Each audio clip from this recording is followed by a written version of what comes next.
গতকাল কিন্তু আমরা গ্র্যান্ড ফাইনাল ডে অনের ম্যাচের 5টি ম্যাচের আমরা কিন্তু একটা রিয়াকশন ভিডিও বানিয়েছিলাম। আজকেও কিন্তু আমরা সেম করতে যাচ্ছি। আমরা কিন্তু ডে 2 এর ম্যাচগুলো দেখেছি। সো আজকে ডে 2 এর আমরা 5টি ম্যাচের match number 6 to match number 10 এর কিন্তু আমরা চিকেন ডিনার মুভমেন্টগুলো এনজয় করব।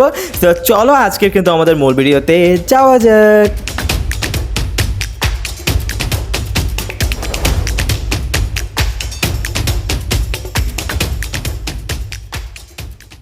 জোনের প্রেশারের কথা বলি, আমরা কিন্তু সিএমএফ কিন্তু এখানে জোনের প্রেশারে আছে। সো আমার মনে হয় যে নর্মি সি স্পোর্টসের কাছে কিন্তু সুযোগ আছে এই ম্যাচের চিকেন ডিনারটা নেওয়ার।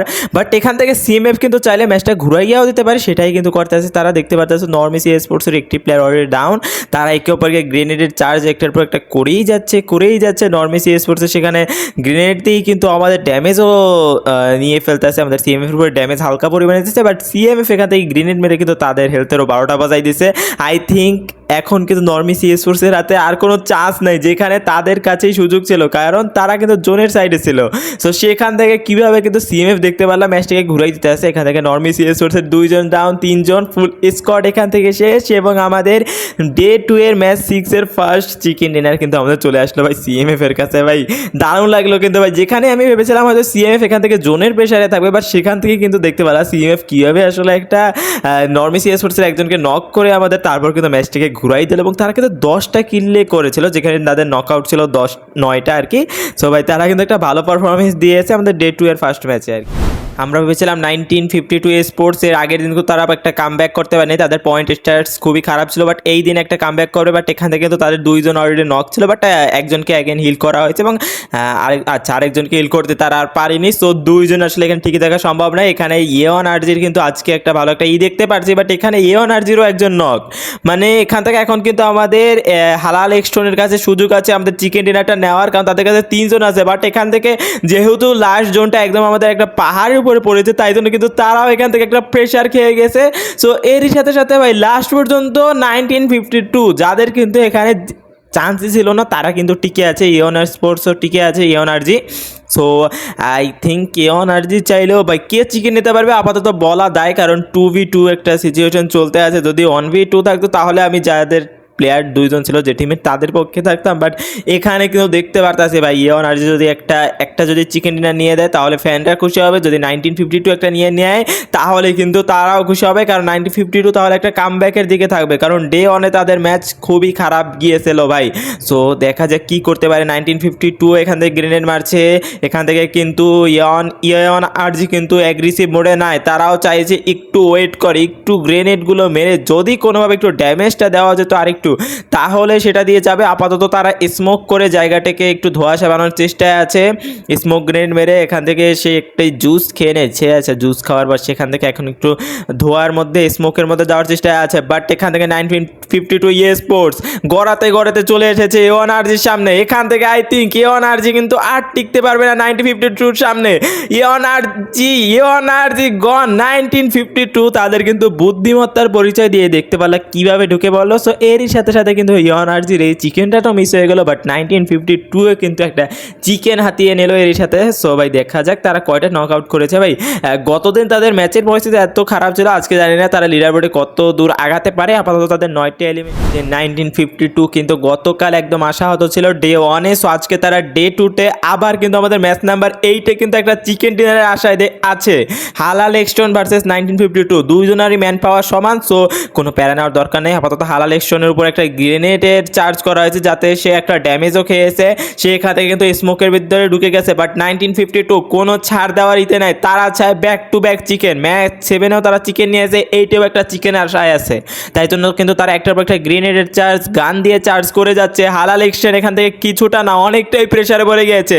তাদের কিন্তু একজন অলরেডি নক, 2 জনের হেলথের অবস্থা 12টা বাজাই দিয়েছে 1952। এখান থেকে 1952 এখন একটু অ্যাগ্রেসিভ মোডে ঢুকে পড়েছে, কারণ হালাল এক্সটেনের লাস্ট 1 প্লেয়ার লাইভ আছে। সো আই থিঙ্ক ভাই 1v3 ক্লাস এখান থেকে 1v2 ক্লাস নেওয়াটা পসিবল হবে না। সো এর সাথে সাথে 1952 স্পোর্টস ভাই তারা কি করতে আছে, back to back chicken dinner কিন্তু তারা নিয়ে নিল ভাই। যারা ডে 1-এ ছিল ধরাইশায়ের ভিতরে, তারা ডে 2-তে কি ভাই কি কামব্যাকটাই দিতে আসে রে ভাই। মানে তারা প্রচুর কিন্তু এখানে প্র্যাকটিস করেছে গতকাল যে না আমাদের একটা কামব্যাক দিতে হবে ভাই। কিন্তু এখান থেকে প্রেসার পড়বে যাবে জোনের, কারণ আমাদের নেক্সট জোন কিন্তু অলরেডি আমাদের চালু হবে আমাদের 21 সেকেন্ড পর। সো আই থিঙ্ক ভাই সিএমএফ এখান থেকে একটা প্রেসারে পড়ে যাবে। আর এ.অন.আর.জির কথা বলতে গেলে ভাই তাদের কাছেই এখানে চিকেন ডিনার নেওয়ার আশাটা আছে, কারণ তাদের যে প্লেসটা তারা আছে না এবং যেভাবে হোল্ড করে বসে আছে ভাই তাদের হাত থেকে হয়তো এইবারের চিকেন ডিনারটা হাতছাড়া করা যাবে না এবং ফ্যানরাও তাতে অনেক খুশি হয়ে যাবে। ফ্যানদের জন্যই হয়তো তারা চিকেন ডিনারের আশায় আছে আপাতত। তো দেখা যাক তারা কী করতে পারে। সিএমএফ এর উপর এখান থেকে গান দিয়ে কিছুটা চার্জ করার চেষ্টায় আছে, বাট একটু ড্যামেজ লাগাতে পারেনি আমাদের এক্সিএক্সবিটি। সো আই থিঙ্ক এখান থেকে কি জেনিস সিভিট এস ড্যামেজ, এবার ড্যামেজটা লাগাইতে পারছে, পেরেছে। সিএমএফ এর 2টি প্লেয়ার অলরেডি গন। সিএমএফ ফুল স্কোয়াড কিন্তু এখান থেকে ওয়াইপ হয়ে গেল আমাদের 4টি এলিমিনেশনের সঙ্গে #4-এ। সো দেখা যায় এখান থেকে কিন্তু এখনো এক্সিএক্সবিটির কিন্তু 3জন প্লেয়ার আছে। এনআরএম অর্থাৎ নরমি সি স্পোর্টসের আছে 2জন, এ.অন.আর.জির হাতে আছে ফুল ম্যান পাওয়ার। সো কে নিতে পারে আমাদের চিকেন ডিনার ম্যাচ নাম্বার 9-এ? সো ম্যাচ নাম্বার চিকেন ডিনারটা কে নিতে পারে? আই থিঙ্ক এ.অন.আর.জির হাতে কিন্তু এখান থেকে চান্সটা আছে, কারণ দেখতে পারতেছে। সো তাদের প্লেস পয়েন্টটাই আসলে বুঝাই দিতেছে যে তাদের হাতে কত বড় একটা চান্স আছে। এ.অন.আর.জি নো ফাইট, তারা কোনো ফাইটই নিতে যাচ্ছে না। তারা চাচ্ছে কি না তারা সামনে আগাক, এখান থেকে শেষ করে দেবে আমাদের সবাইকে এবং নিয়ে নেবে চিকেন ডিনারটা। নেক্সট সার্কেল শুরু হবে আর মাত্র 3 সেকেন্ড পর। সো নেক্সট সার্কেল কিন্তু অলরেডি চালু হওয়ার পথে আছে।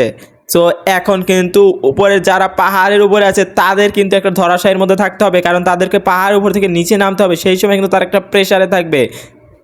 এক্সিএক্সবিটি তাদের কি কোনো প্ল্যানিং আছে? তারা কি ভেবেছে কি তারা জোন আসলে কি করবে? একটা কার নিয়ে ঢোকার চেষ্টায় আছে।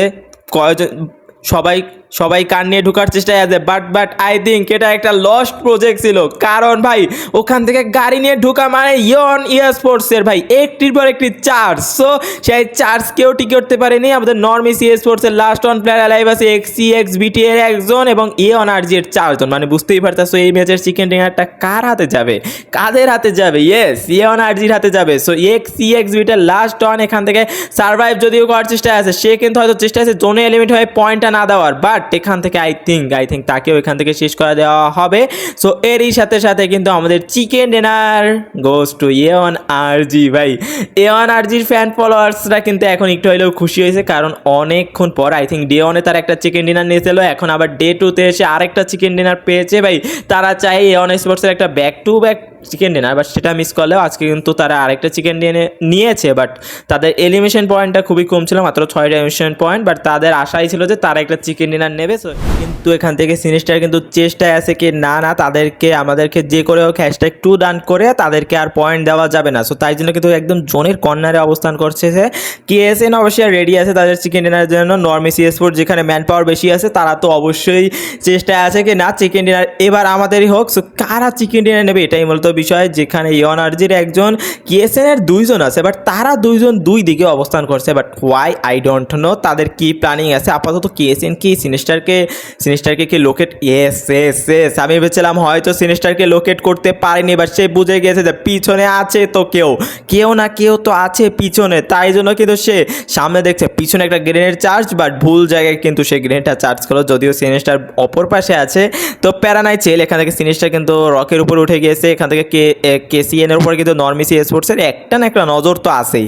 এখান থেকে ইয়েস নরমি সি স্পোর্টস কেএসএন এর 1জনকে এখান থেকে এলিমিনেট, ফুল স্কোয়াড কিন্তু এখান থেকে এলিমিনেট হয়ে গেল 2জনই। মানে এখান থেকে এখন সিনিস্টার আর দেবে না নরমি সি স্পোর্টসকে পয়েন্ট। সো এখান থেকে chicken dinner goes to Normie C sports. Day 2 এর ম্যাচ 10-এর আমাদের কিন্তু ভাই নরমি সি স্পোর্টস অ্যাগেন দেখাই দিয়েছে যে তারাও পারে চিকেন ডিনার নিতে। সো তারাও কিন্তু একটা চিকেন ডিনার নেওয়ার অ্যাগেন নিয়ে এসে ভাই তাদের কয়টা চিকেন ডিনার হয়েছে এখন পর্যন্ত টোটাল আমার এখন পর্যন্ত কোনো খেয়াল নাই আর কি। 9টা এলিমিনেশন কিন্তু তারা এখান থেকে করেছিল, নকআউটও করেছিল 9টা।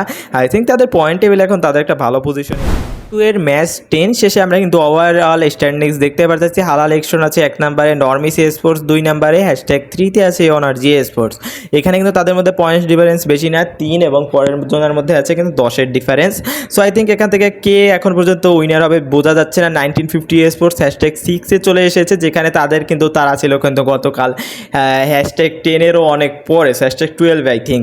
সো সেখান থেকে আসলে 1950 স্পোর্টস সেই একটা কামব্যাক দেওয়ার চেষ্টায় আছে। তারা পরের দিন কী করতে পারে এটাই মূলত বিষয়। এখনও কিন্তু খেলা অনেকটাই ঘুরে যেতে পারে।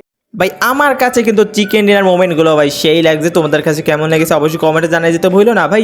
চিকেন ডিনার মোমেন্টগুলোই দেখার মতো এমন হয়, কারণ অনেকের কাছে ভাই চান্স থেকে ম্যাচ ঘুরে যাওয়ার, কারণ অনেকের কাছে থেকে 3 জন থাকে টিমে, আরেকজনের কাছে 4 জন, তো সেখান থেকে তারা ম্যাচটা কীভাবে ঘুরাই ফেলে এটাই আসলে দেখার মজা থাকে। সো আজকেও কিন্তু আমি চিকেন ডিনার মোমেন্টগুলো রিয়াকশন দিয়েছি, আর আই থিঙ্ক এরপর হয়তো গ্র্যান্ড ফাইনাল আছে, সো গ্র্যান্ড ফাইনালগুলো আমি রিয়াকশন দেবো। তারপর তো ভাই আমি আবার পাবজি রেগুলার কন্টেন্ট আপলোড দেবো এবং আমার অন্যান্য চ্যানেলেও ভিডিও আপলোড দেবো। সো আজকের ভিডিও এই পর্যন্তই, কেমন লেগেছে অবশ্যই কমেন্টে জানাই যেও। সো টিনা নেক্সট ভিডিও, সবাইকে বাই।